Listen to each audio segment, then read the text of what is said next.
Well, good afternoon, CCDA. Thank you so much for joining us on our call today.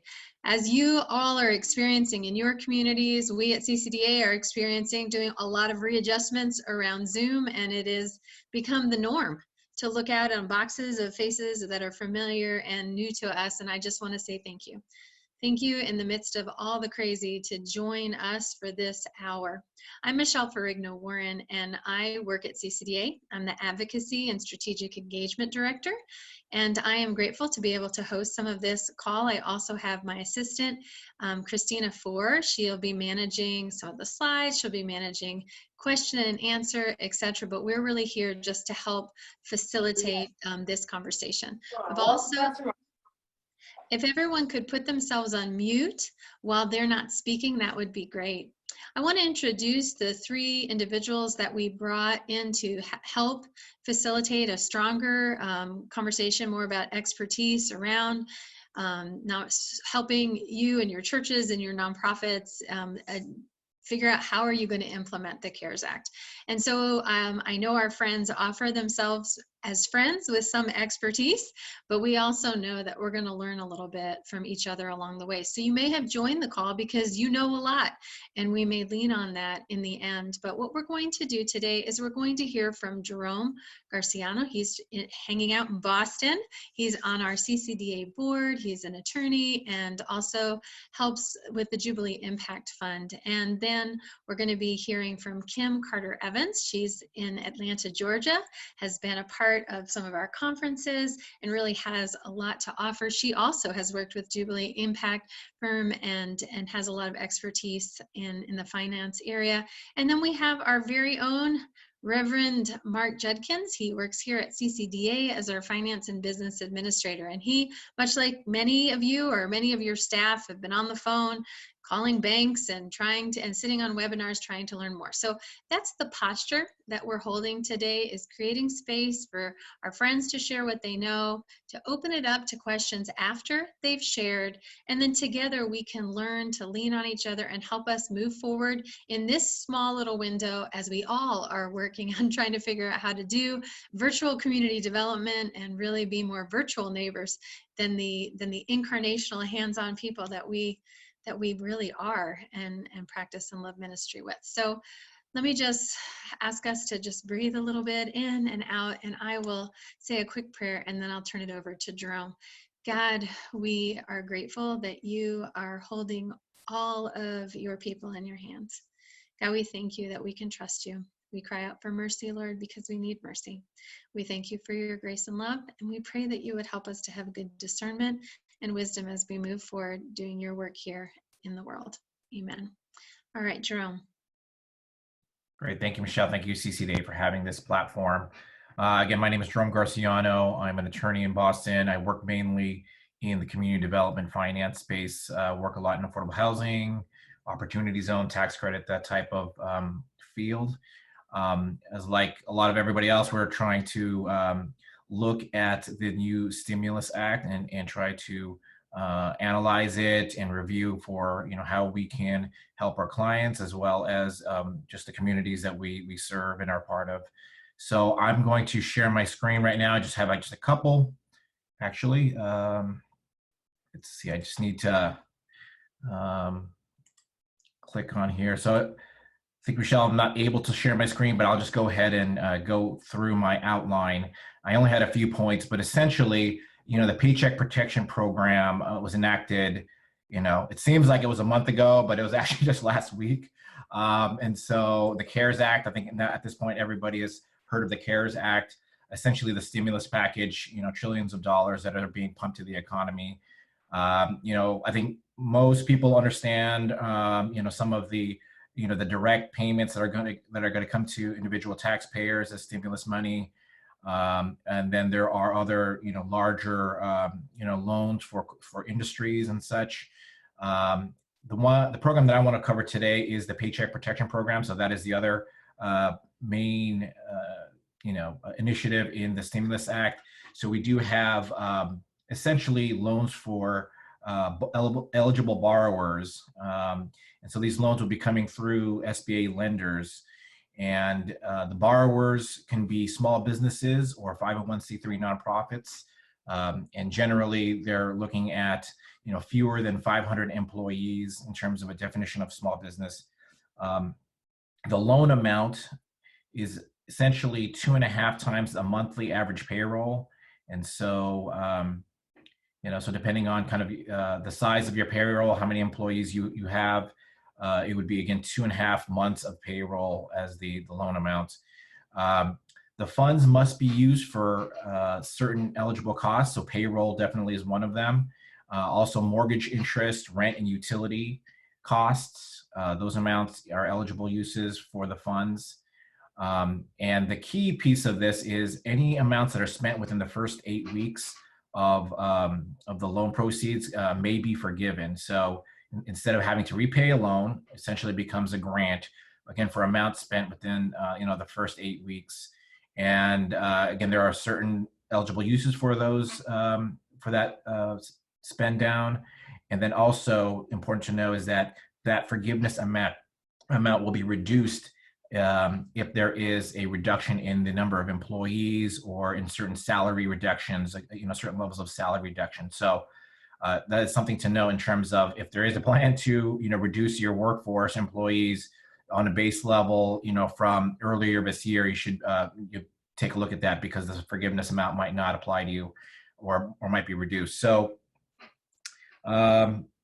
any amounts that aren't forgiven essentially become originally it was set for at a 10-year loan. Recent guidance suggests that it's only going to be a 2-year loan. And the interest rate also recently, the last that I heard, again, this is kind of a changing daily here, 1% interest rate. By statute, it was up to 4%, but what I've seen is 1%. I've heard some other numbers as well, so we got to see where that lands. There is a deferred payment, so you don't have to repay the loan for either a 6 to 12 month period. It is non-recourse loan. There's no collateral required and no personal guarantee. So all very favorable.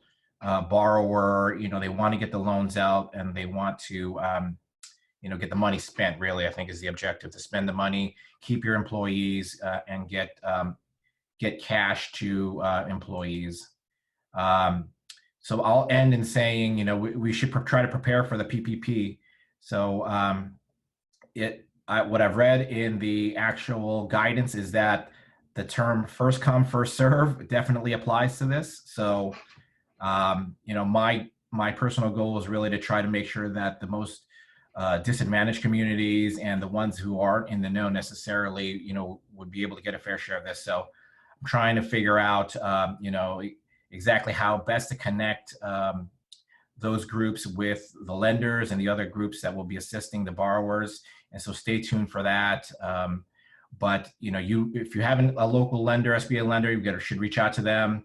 Review the application. The application I saw posted recently on the SBA website, and so there is a 2-page application and other rules that are laid out there in terms of eligibility, and start to gather information. I would say there are likely items like payroll information, mortgage payment information, other types of organizational documents that you want to gather so that you're ready to engage with the lender.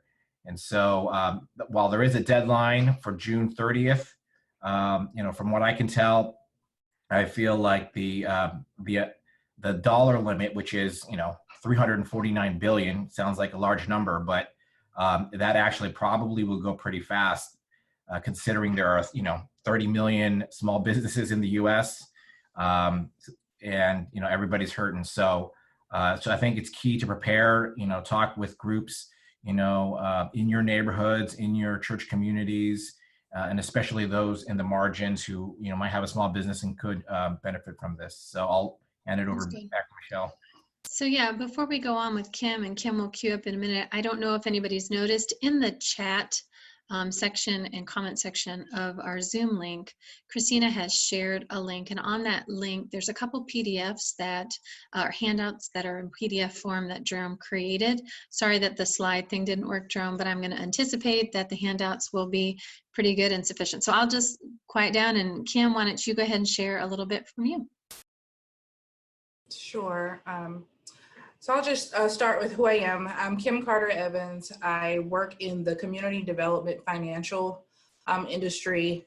As a practitioner, I also work with Jerome on the Jubilee Impact Fund, multi-passionate entrepreneur as well, servant of God. So this is, thank you so much for having me here as your friend with a little expertise, as Ms. Warren has stated.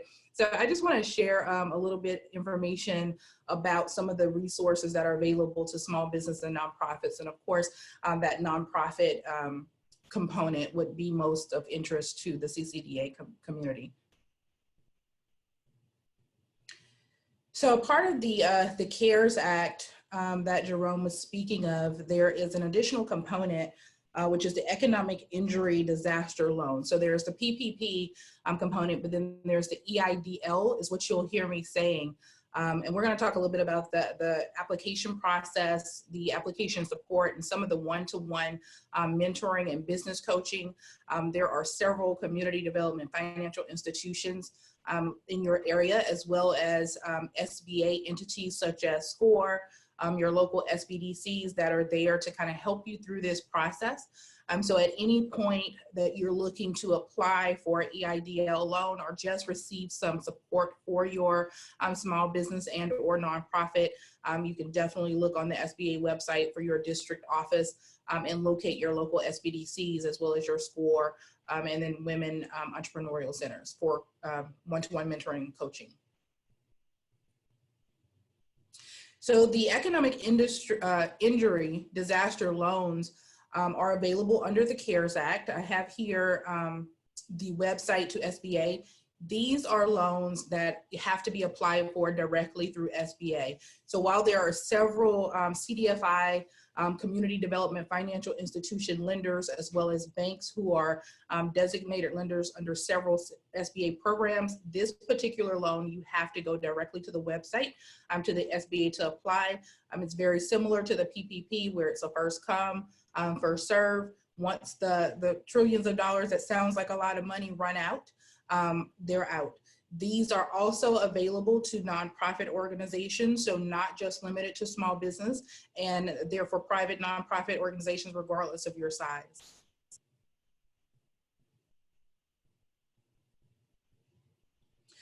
So when you think about what type of organizations that can apply for the EIDL loan, religious organizations, charitable organizations. Now, when they say gambling concern, these businesses or nonprofits cannot have more than 1/3 of their annual gross revenue from legal gambling activity. So we're going to just really concentrate on the religious organizations and the charitable organizations. Eligible entities may qualify for up to $2 million in loan capital. The interest rates will range anywhere from 3.75 for small businesses, and they're 2.75 for nonprofit organizations. The terms of the loan are up to 30 years. And so the determining factor will be the ability to cash flow, how the money will be paid back. So your SBA servicer will really work with you to determine how long they're going to term out your loan that you apply for. But for all of the loans, the first payment will not be due until 12 months after the funds are actually dispersed to your nonprofit or small business. So they are deferring, COVID-19 is a very fluid disaster. So given that they don't know when there's an end date to this disaster, they are deferring those loan payments 12 months out, which is a great help to small businesses and nonprofits alike. These working capital loans can be used to pay any fixed debts that you have, payroll. So very similar to PPP, you can utilize this EIDL loan to pay for payroll, accounts payable, and other bills. Now, the one thing to just keep in mind is you can apply for both the EIDL and the PPP. However, you cannot have the same use of funds. So if you're applying for the PPP, through a qualified lender, make sure that whatever you designate use of funds, you designate a different use of funds for your EIDL. So if you're going to allocate EIDL capital to payroll, fixed debts, and accounts payable, make sure that your PPP is for something totally different, because they will be verifying use of funds on both of those loan products. However, you can apply for both, just making sure that you don't have an overlapping use of those funds. So the EIDL, which is a little bit different from PPP, will be based on credit history. So there is a soft credit pull once you submit your application for your organization. And the determining factors are your ability to repay. The SBA guidelines will help determine that, and your SBA servicer will help determine what your cash flow ability is and your ability to repay the loan. The applicant and or business or nonprofit must also be located in a disaster designated area. So at the beginning of this crisis, you had multiple states declaring, so let's go back. First, the federal government declared a national disaster, made that declaration. It was incumbent upon each individual state to also declare their disaster declaration. If in fact your state has declared a disaster declaration, then you are eligible for these EIDL loans, but you will have to go to the SBA website. There is a page designated for COVID disaster declaration, and make sure that the state that your nonprofit resides in or your business resides in is in fact under a disaster declarated area. There are some states that the entire state has not been a designated disaster, so that's another thing to just keep in mind.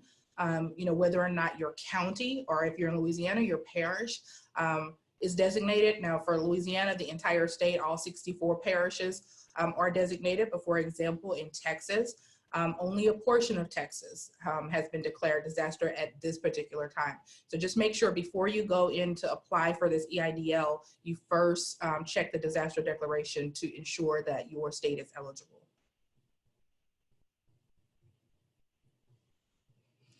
Okay, so for loans over 25,000, there are certain criteria or certain collateral requirements. The SBA will look at real estate, so any property that's owned by your nonprofit or your small business. Understand that the SBA will not decline a loan for lack of collateral, but borrowers will have to pledge what they do have available.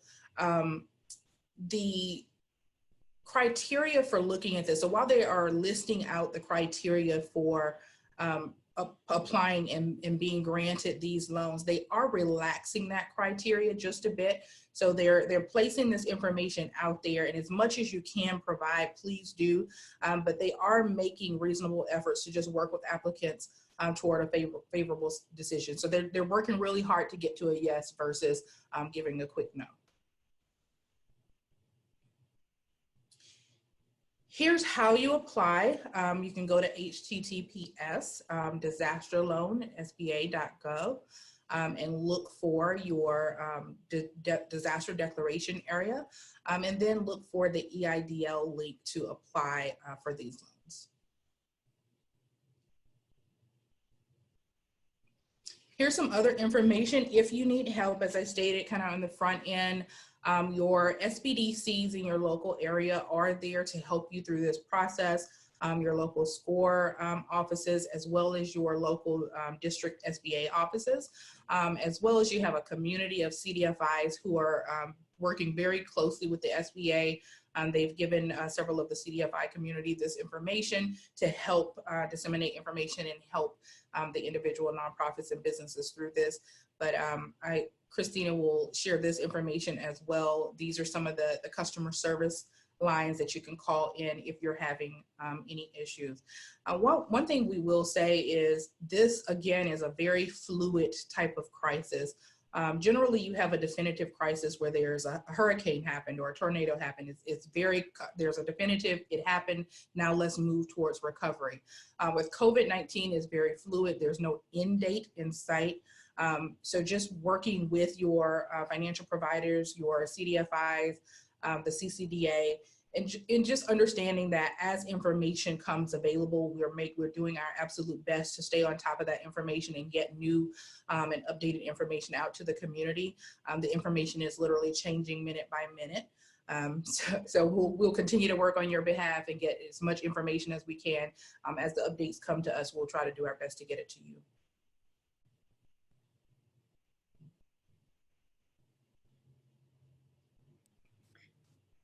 Thank you, Kim, for your presentation. Friends, we are going to take questions, but we're going to wait just a little bit longer. Mark, will you go ahead and share a little bit with us? Hello, everybody. I'm Mark Judkins. I'm the Director of Finance and Administration for CCDA. I'm in Detroit, Michigan, and I am, like you, a practitioner of CCD, trying to figure out how to navigate these hundreds of emails about the CARES Act, the Families First Act, EIDL, and all the conflicting information that has been sent to us. And I've just been wading through it. And just so you know, that's my purpose here, is to help you with those kind of questions. I'm not an attorney or a lawyer. I'm a practitioner of CCD like you. And CCDA has applied for an EIDL loan this week. And so I know what I've experienced that. CCDA has implemented the Coronavirus Families First Act as a HR policy. So I could answer questions regarding that. And we have applied for the CARES PPP program, the Paycheck Protection Program. We bank with Chase, and you have to be, for this program, you have to go through your banking institution. And the way I understand it is you have to have had a relationship by February 15th with this banking relationship. So ours is Chase. I can't say, oh, now I want to go find a new bank to work with to do this. So I contacted Chase, and Chase was saying, Mark, I talked to our branch manager. He said, Mark, I've had hundreds of people just faxing in these applications, and I don't even know what they are yet. You know, and it's just been like a mad dash of information. You have to follow your banking institution's process for applying for an SBA loan. Not all institutions are an SBA lender. Like, we also work through Everence, and they told me they're not an SBA lender. They're going to try to be. So maybe in the next round of things, you know, we know our government, if this goes on longer, they're looking at doing another relief act. So there will be more funds available at some point if this continues. The great thing about this act is it's designed, the CARES Act is designed for small companies like most of us to keep their employees at full pay and working during this time of learning how to work from home. The great thing about CCDA is we've been working remotely from home for 4 years. So we have experience with that. And I'm a wholehearted believer, if you're a manager of a nonprofit, I think your employees are more productive working in a remote environment than an office. I ran an office for 29 years before I started my community center in Detroit. And I see the employees' productivity is higher working at home than in an office. There's a lot less distractions. They can use their inflexibility versus all that's two different things. But I just wanted to share, I am an implementer of this like you.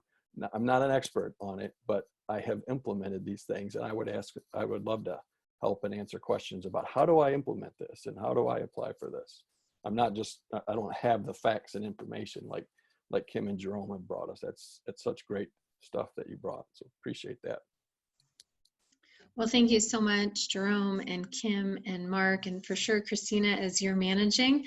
I counted, we've got about 50 boxes open on our Zoom call, and so I know there's a lot of people who are on the call, and it's just really great to have you here. At this point, we're going to move into the Q&A, but before we do that, I want to set up a little bit of a format in this somewhat informal setting. What we're going to have is that if people would message your question to Christina Christina is going to call on you. Now, some of you may have different names displayed than your actual name. So I'll just use Tim 4B as an example. You're going to know who you are. That's the only information we have. So please be patient with us as we use whatever name is coming through on the Zoom chat. Secondly, for those of you who may have just been joining us, we have CCDA/CARES Act / on our website has a couple handouts. It will have, hopefully it'll have the slideshow up there as well after our time. And then there's a lot of different links that Christina has been sharing in the chat box. So I would encourage you to check those out and try and maybe even put some of those in your browsers for later reference. But at this time, I'm actually going to turn it over a bit to Christina, and she'll go ahead and manage some of the Q&A. And then Jerome, Kim, and Mark, be ready to answer some questions. You know, keep yourself on mute if you're not talking, but also please unmute yourself and please join in on the answering of some of our questions. Great. So this was sent, I think, during your talk, Kim, so it might be more pertinent to you, but it was by S. Hinsey 2. Are you still on the call? Yeah. So you just want me to ask the question, or Yeah, you you can ask it. Yeah. Okay. So I saw the information that says private nonprofit. So that kind of has me confused, because whenever we apply to become a nonprofit, they ask you if you're a private foundation or if you're a public charitable entity. So what this word private nonprofit, is that referring to just public charitable nonprofits, 501c3s, or is this referring to private foundations that are nonprofits?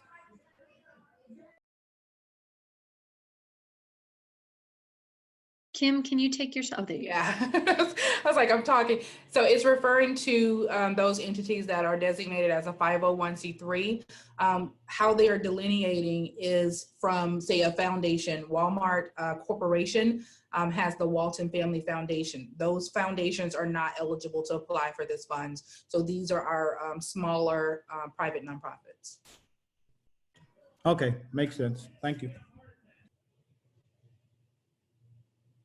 Great. Our next question is from Mike. You want to go ahead and ask your question? Yep. Thanks for the webinar. When you go into the loan application for the Small Business Administration, they at some point ask about your revenue or sales or a percentage. So how do you answer that when you don't have revenue or sales? They're essentially looking for how you make money and what your ability to pay it back. So if you don't have specific sales, you would be reporting on your revenue. So if you're getting your money from grant funding or from private funding, philanthropic funding, whatever your general, say, you can take a 6-month average or a 12-month average of what you utilize as revenue to operate. They're looking to see, you know, like how much are you generally, you know, operating off of, so that they can kind of adjust what type of loan capital you would need, what your losses in revenue are. All right, so a church would use offerings, and a church camp would use group income from events. Mm-hmm. Yeah. All right, would you like me to do the second question? Yes, I was just going to say, go ahead. Right, a lot of church pastors receive W-2s, but they're considered self-employed. So are they in the category of folks that receive 1099s and thus not eligible for the PPP? So if there is going to be a phase of PPP that is specific to self-employed individuals, they're even looking at legislation for the gig economy and those individuals who only make money through, say, playing at a church, you know, as a guitarist or an organist. So once that phase is announced by the federal government and the SBA, it's just be on the lookout for that, because there will be those opportunities for 1099 employees, self-employees, sole proprietors to apply for PPP. It may be under the second round. Again, this is very fluid. So as we get new and updated information, we'll definitely share. But just know that that is coming down the pipeline. They're definitely taking consideration of those individuals who are getting paid in those ways. Okay, how about from Kim Foss?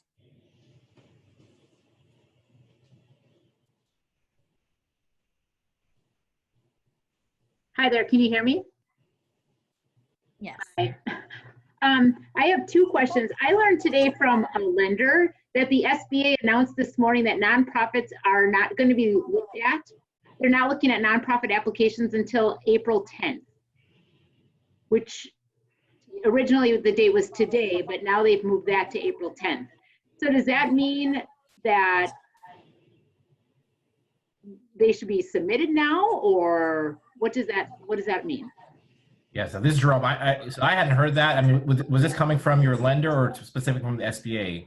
No, it was from the lender who they were on a call with the SBA this morning. There must have been some sort of SBA call.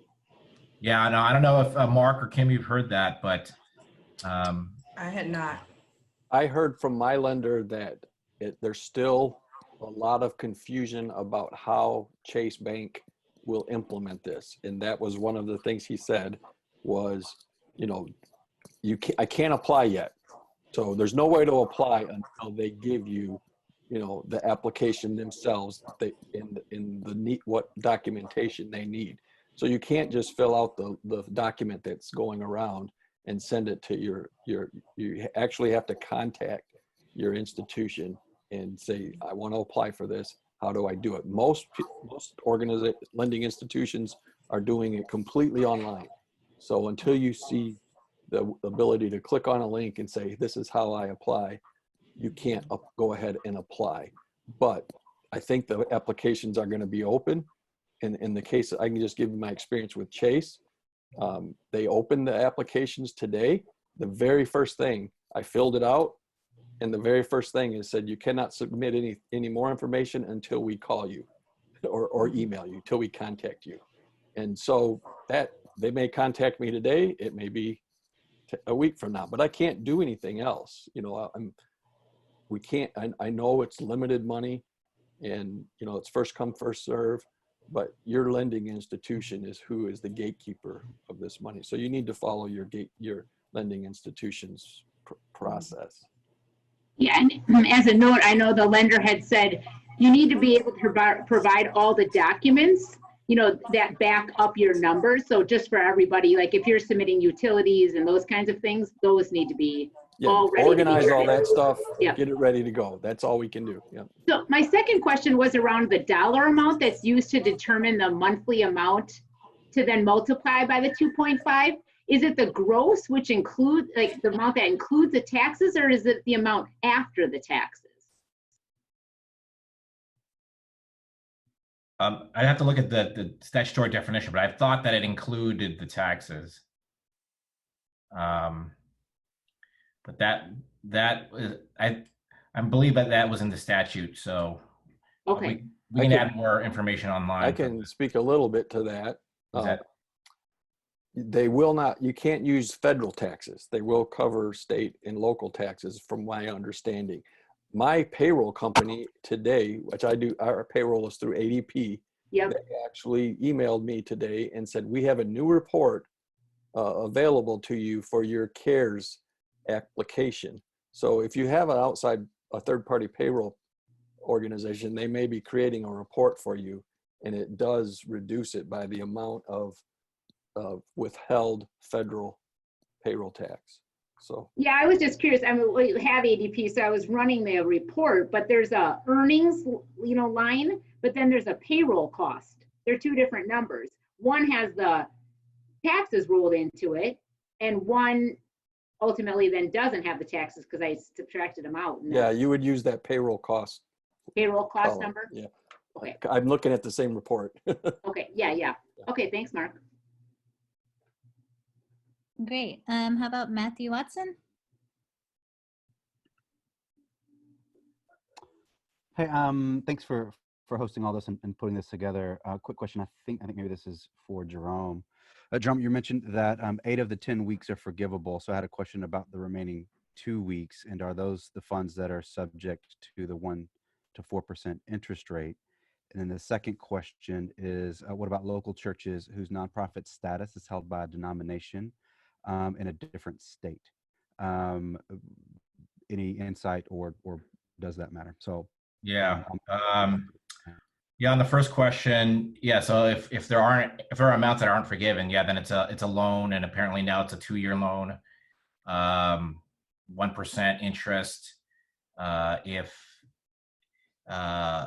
there are amounts again that aren't forgiven, then there is a payment deferral, but that would be the amount that would be kind of rolled into a kind of a standard loan at that point. Um, the forgiveness again, if I would guess most people would want to try to get that money out the door to pay for payroll and all those other eligible costs within the 8-week period. So in theory, the whole thing is forgiven, and again, you have to use it for eligible costs. But I guess it depends on situation by situation whether that's feasible or not. On the 501c3 question, I don't know the answer to that. I mean, I think you'd have to, if there was an umbrella organization, that probably, you probably need to look at whether there's like some affiliation rules within the statute. So again, that they probably gets a little too deep in the weeds, but it's possible that you'd still be able to qualify. But I think you'd have to take a look at who the employer is, the actual employer is in that situation, and whether there's you're running up against the 500 employee limit. I'm not really sure whether it matters if it's in the same state or not, but again, we could follow up separately on that if you want. Matthew, about the difference between the 10 and the 8 weeks, the 2.5 months is for calculating how much you can borrow, is only payroll and a couple of other things, not utilities or rent payments, things like that. You can apply for forgiveness of 8 weeks. So that's, and that includes all those other expenses like utilities and your rent and other things like that you can. So I think that's their intent of this is the maximum loan is 2.5 times your payroll, which includes like your health care and your pension, but doesn't include, you can't include in that line of how much to borrow your rent and your utilities. But you can use that to how much you're going to get forgiven. Thank you. I just add that's one of the areas where you'd want to consider. So EIDL came first, and then once the remainder of the CARES Act was enacted, then you had the PPP. So you have some entities that originally applied for the EIDL that are now wanting to apply for PPP, but they've already designated certain costs, so they're going back and actually applying for the EIDL with the 10,000 upfront amount for EIDL.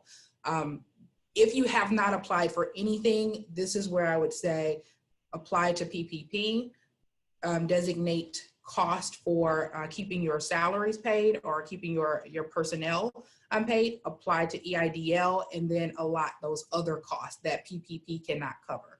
That way you get away from the regulation that you cannot have both of these loans covering the exact same cost, but PPP doesn't allow for certain costs that EIDL does. Kim, regarding that, like on the new application from the SBA, it actually says to include any EIDL loan in the amount. Yeah. If you so does that mean this under this PPP, that amount is available to be forgiven? Is that what that's? That I'm honestly not sure. So Yeah. again, I don't think so. I think that we'd have to get some follow-up. My understanding, Kim, is not forgiven, but the amount that the maximum PPP loan amount you can take is also based on the amount of the emergency loan as well. So so if you have an emergency loan in process or outstanding, you can't borrow that amount again in PPP.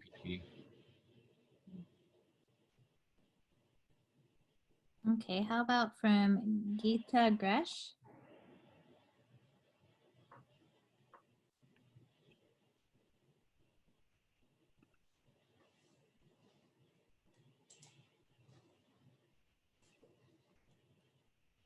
Geeta, are you there?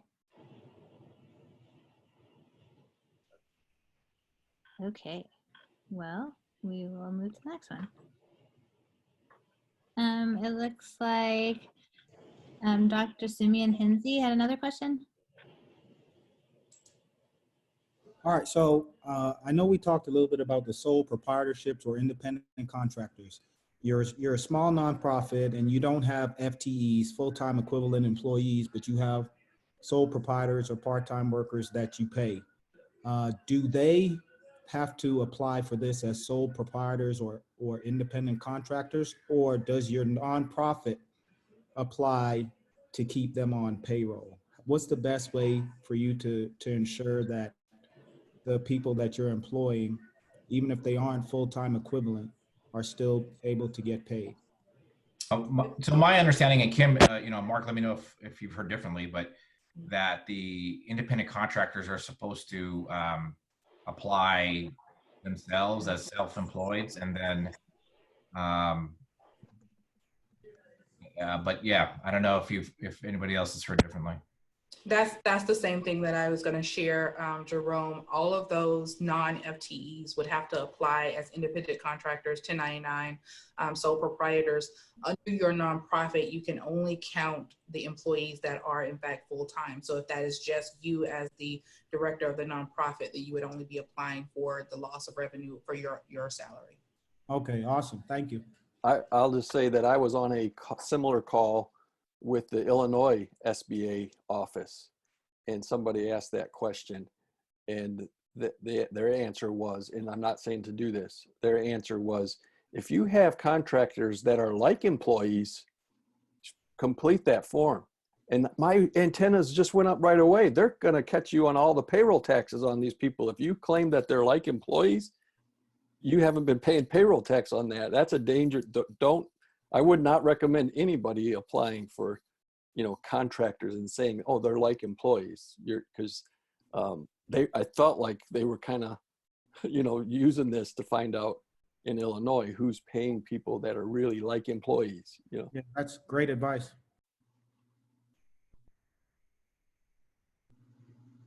Okay, how about from Lamonte?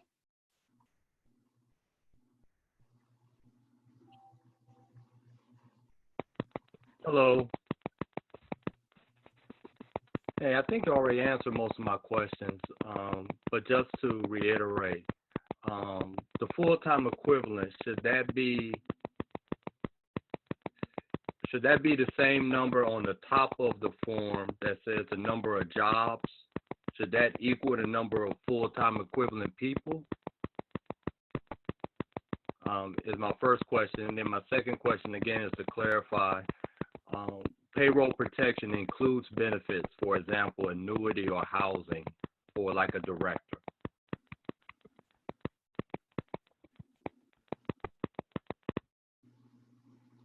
You all want to answer that, or you want me to? Yeah, Mark, why don't you go ahead? Okay, the latest application no longer says number of jobs. It says number of employees. So that was a little confusing language. The new application that just came out yesterday says number of employees. And so that, the way I interpret that is a head count, not full-time equivalents.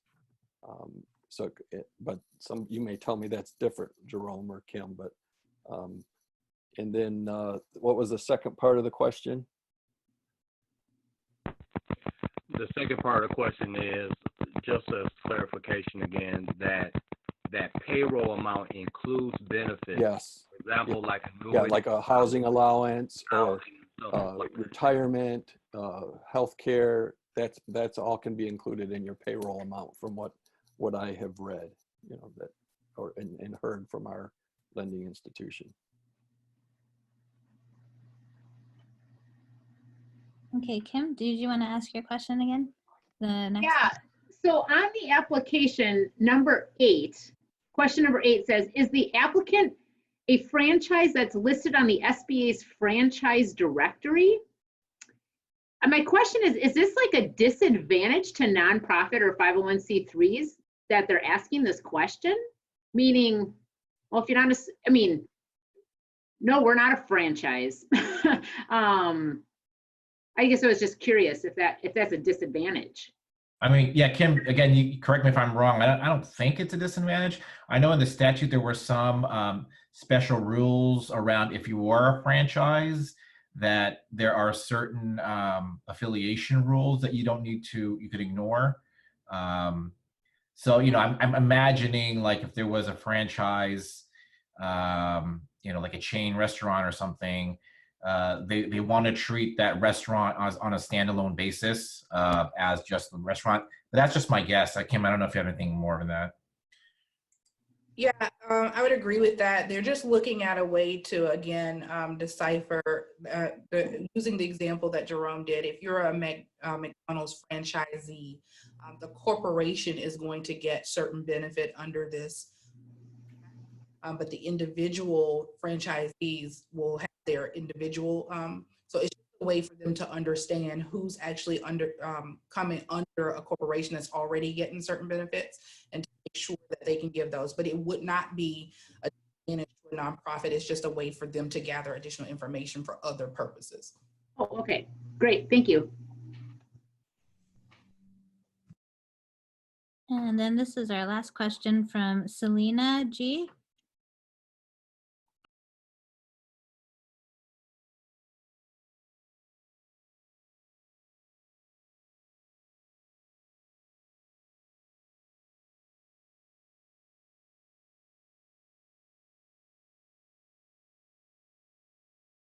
I can ask her question for her. She said, can you please clarify again which program type might be forgiven and the parameters for that? So the Paycheck Protection Program, which is the new program that was just enacted last week, this is what we've been talking about in terms of a loan amount being 2.5 months of payroll, and the amount spent on eligible costs, you know, within an 8-week period can be forgiven. Kim, is there any forgiveness at all on the emergency one?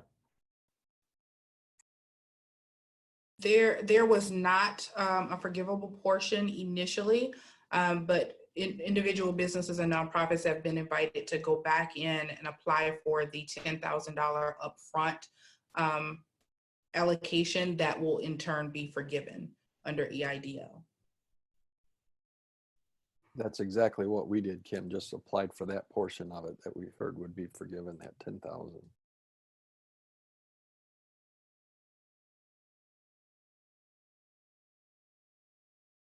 And that's all our questions. So I'll pass it back to Michelle.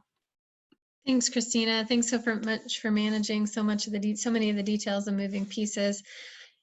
Friends, as we get ready to close out our time together, there's a few things that I want to share. One is we really wanted to create this space so that we could listen to some of the needs that are bubbling up in our CCDA communities. As I look at so many of the names and pictures, I don't know everyone, but I know a lot of you, and mostly you hold really high-level seminary degrees. So I'm always incredibly impressed at the adaptability and the strength of CCDA leaders, of their willingness to wear multiple hats at all times. And I know that this hat that you're having to wear in new ways is got a lot of heaviness with just family dynamics and changing and really not knowing what's out there. But I know as leaders, you are continuing to cast the vision for your ministries and what you're doing in your communities as we head towards Easter, and really trying to lead these people, the people that we love. And so I just want you to know that you are in our prayers as you lead in such unique times, but also even in this space that for some people, this is their thing, and other people, this is just sort of a means to the end. So just know that, you know, on a personal level, I see you, and I carry that heaviness and also so much pride and respect for the people that you are, for the leaders that you are, trying to be resourceful and flexible and, you know, continuing to be hopeful as you move everybody and all those little pieces that are on your plate and across your desk forward. What I'd like to do also is just to say that as you have other questions, this is just one space for us to learn and listen. And Jerome and I, when we started to talk at the beginning of this week, trying to frame out how would our ongoing response be, I think the phrase was one and done. It's not going to be a one and done. that this was just a test in the waters to see so many people wanting to have these conversations. My guess is that some of you also have a lot to offer. And so I would say, please don't just shrink back. At this point, I'm really easy to find. Mark, Lisa, Mary Nelson, Christina, we're all on this call. If there are ideas that you have or expertise that you want to share or things that you think we need to cover, I would encourage you to go on our staff page and just email us directly, because our hope is that in a couple weeks, we'll be able to do this again, but in a more formalized way under our institute through an actual webinar. This, we did not want to be a webinar, but it was just more of a Zoom conference call so that we could really be listening and trying to adapt and make sure that we're responding to the needs. So with that, a couple things. Make sure you check out the CARES Act page. Make sure you check out the CCDA virtual community development page, because things are up there that are in addition to this, other resources and stories that you can stay connected to the CCDA family. Also in our chat box, Mike has some advice and some thoughts, and I would encourage you to connect with that and then take time to connect with each other. If you need some of that connection, we'll be happy to facilitate. But I think what I'd like to do is just hand it over to Lisa Rodriguez-Watson, who is our director for the Institute and for Leadership Development and Training, to close us out. Yes, thanks, Michelle. By way of closing, I just want to read a scripture. Romans 15:13. May the God of hope fill you with all joy and peace as you trust in him, so that you may overflow with hope by the power of the Holy Spirit. And may that be an encouragement to you and a reminder, even in these really, really challenging and fluid, and everything is changing and it's so dynamic, that the power of the Holy Spirit will bring peace, and that we can have hope together. So thanks for being part of this today. It's good to have everybody on the call, and we look forward to connecting with you again. Thank you again to our presenters, and good afternoon. Enjoy the weekend.